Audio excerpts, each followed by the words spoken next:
Paul Jacob y semble attendre patiemment son tour, pas vraiment inquiet de la tournure des débats. Même lorsque le rôle de ses plus proches collaborateurs se retrouve au centre des questions.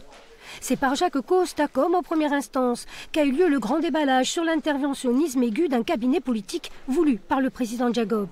Pour Jacques Coste, les élus ne sont pas responsables des dossiers des gîtes, car Dominique Viol-Dominique Donmark, nommé par Paul Jacob, aurait confisqué le pouvoir à leur profit. Et ce cabinet s'est octroyé des pouvoirs, ou avait des pouvoirs qui ont été retirés aux élus, tout simplement.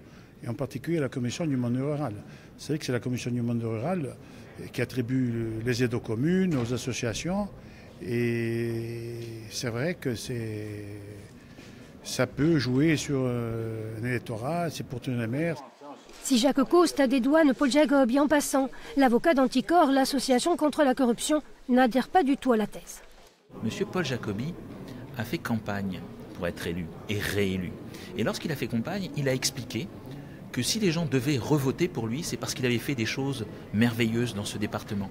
Et donc, il viendrait être responsable des choses merveilleuses accomplies, mais dès qu'il faudrait engager sa responsabilité, il aurait été totalement absent et inexistant. Il faut savoir que M. Jacobi a nécessairement agi avec concertation de son cabinet. L'autre élu, Pierre-Marie Mancini, n'a rien dit de tel, mais aucune question ne lui a été posée à ce sujet. En revanche, lui aussi a minimisé le rôle des élus dans la gestion des dossiers. Depuis le milieu de l'après-midi, c'est Thierry Gamba-Martine, l'ancien directeur général des services, qui est passé au crible des questions de la présidente.